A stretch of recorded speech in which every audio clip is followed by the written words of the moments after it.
Welcome to today's presentation on myths and facts on aging. If you would like to be notified of our future presentations, please subscribe to our channel.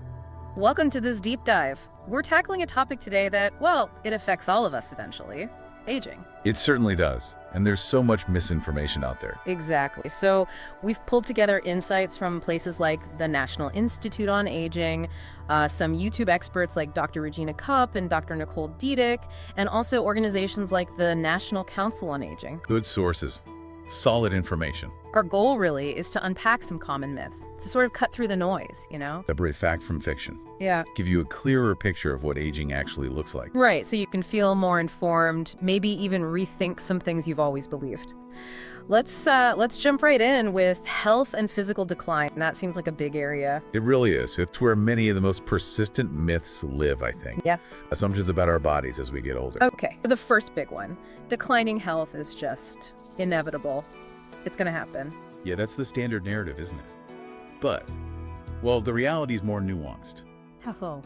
Well, sure, some changes do happen physiologically, that's undeniable, but significant debilitating decline, that's not universal, not at all. So many older adults actually stay pretty healthy and mobile. Absolutely. Many people stay incredibly active and healthy well into their later years. We all know people like that. That's true. Okay, what about specifics? Eyesight, that's always mentioned. Your vision just goes downhill. Another common one. But again, it's often not just age.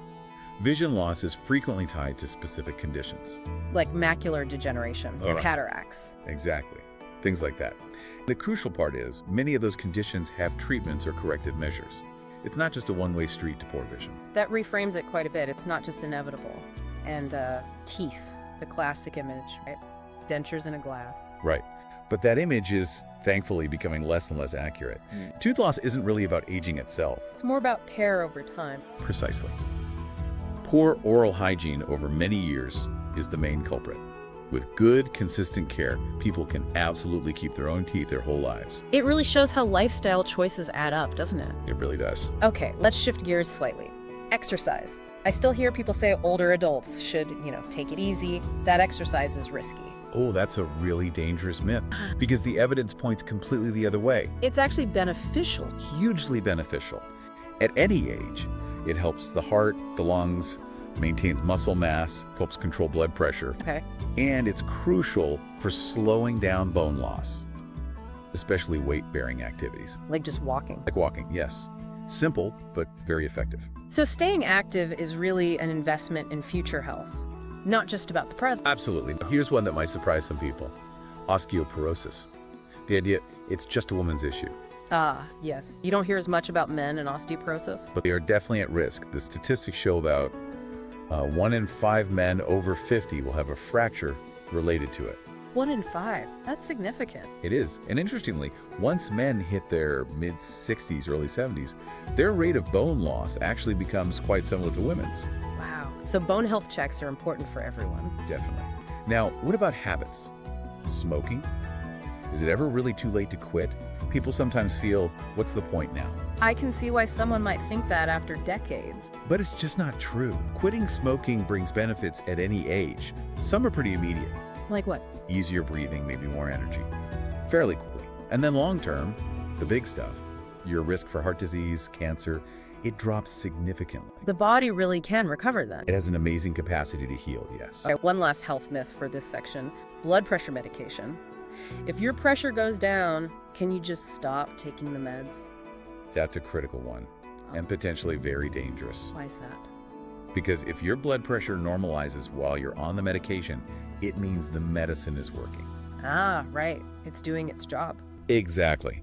Stopping it without talking to your doctor, your pressure is likely to just shoot back up, increasing your risk of stroke or heart attack. Always follow medical advice. Okay, that's clear. So the theme here seems to be, a lot of physical decline isn't set in stone. Lifestyle and management matter hugely. That's a great summary. All right, let's pivot. Cognitive function and mental health. This is another area loaded with, well, fear and myths. Definitely. The fear of losing one's mind is profound. And the biggest myth is probably that dementia or major memory loss is just normal aging. It is scary. What's the reality, though? The key thing to grasp is that dementia is not a normal part of aging. Yes, we all get a bit forgetful sometimes at any age. That's different. So serious memory loss needs checking out. Always. Persistent, significant changes in memory, thinking, reasoning, those warrant a medical evaluation. Alzheimer's, the most common dementia, only affects about 1 in 9 people over 65. Only 1 in 9. That's much lower than I think many people assume. It is. And keeping your brain active, engaged throughout life, that really seems to help support cognitive health. That's good to know. What about emotional health? Is it normal to get depressed or anxious as you get older?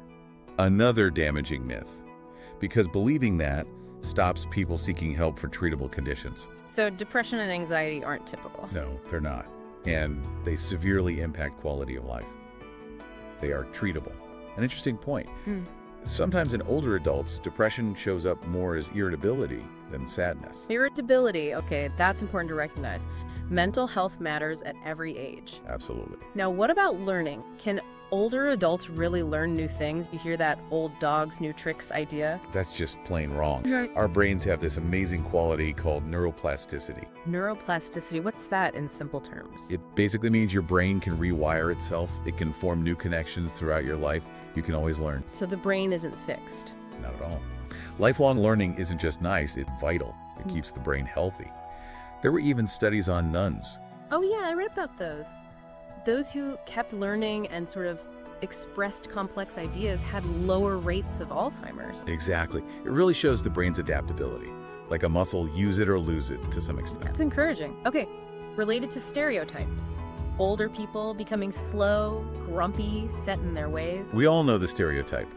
The personality is generally pretty consistent throughout life. So if someone seems suddenly grumpy or inflexible, It might signal something else is going on. Maybe sensory changes, like hearing loss making communication frustrating, or maybe untreated depression, or even medication side effects. It's not usually just getting old. right, don't just write it off. And what about making decisions? Does that skill inevitably plummet? Again, not necessarily a sharp universal decline. There might be subtle shifts for some in complex planning perhaps, but a major drop in decision-making ability, that could be an early warning sign of an underlying condition, not just typical aging. Okay, good to keep in mind. Let's move into social life and relationships. A sensitive one first. Sex and intimacy. Is it just assumed to be over or unimportant for older adults? That assumption does a lot of harm. It creates silence and maybe even shame. But the need for intimacy doesn't just vanish. For many people, no. The need for connection, closeness, even sexual expression often remains really important. Physical changes might happen, sure, but desire and capacity don't just switch off. Are there stats on that? Yeah, surveys show quite a high percentage of older adults, over 65, report being sexually active. Over half of men and around a third of women in the 65-80 range in one survey. Wow, so we need more open conversations about that. Definitely, at all ages. Another social myth. Older people are automatically lonely and isolated. It's a common image, but not the whole picture. Life changes happen, retirement, loss that can affect social circles, but loneliness isn't inherent to aging itself. So many stay connected. Many do. Isolation can happen, but it's often due to specific factors, not just age. And strong social ties are vital for well-being, always. It emphasizes actively maintaining those connections. Absolutely. And retirement. Is it just about putting your feet up? Leisure only.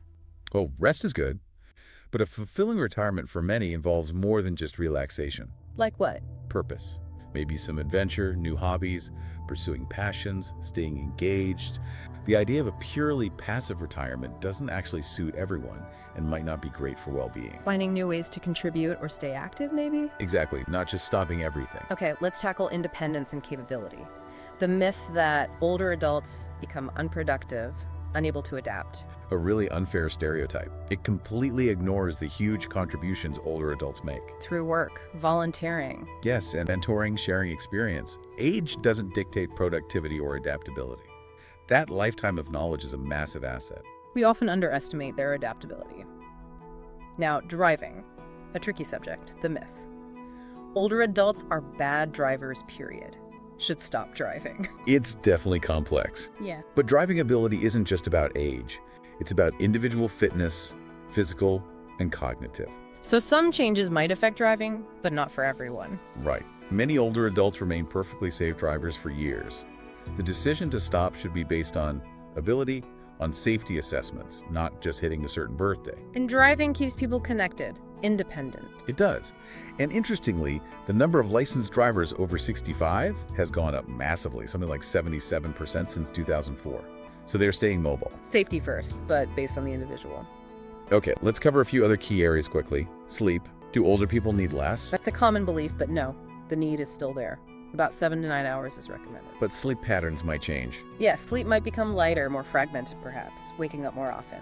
But the underlying need for that total amount of rest doesn't really decrease. It's still crucial for health. Quality over quantity might be harder, but the need remains. Got it. What about addiction? Is that just a younger person's problem? Unfortunately, no, it's often overlooked, but substance use disorders, alcohol, even opioids are a growing issue among older adults. Is treatment effective? Yes, very much so. Sometimes even more effective than in younger groups. The key is recognizing it and getting help. Good to know help is available and works. Okay, falling. Just part of getting old, something you have to accept. Definitely not. Most falls are preventable. It's not inevitable. How can you prevent them? Through things like exercise, specifically for strength and balance, reviewing medications because some can cause dizziness, getting vision checked regularly, and simple home safety changes like removing trip hazards. So being proactive makes a real difference. A huge difference. Finally, finances. Is retirement automatically a time of financial worry? Well, financial planning is absolutely crucial, and worries are real for many. But some myths can make it seem worse than it needs to be. Like thinking Social Security alone will be enough, it usually isn't. Or that your living costs will automatically drop dramatically. And Medicare doesn't cover everything for free. So you really need to plan realistically. Retirement can last decades. Exactly. Understanding costs, planning for inflation, exploring options, it's essential for security. It requires active engagement. So wrapping this all up, aging is clearly not one size fits all. It's incredibly varied. Hugely varied. And it's not just down to our genes, is it?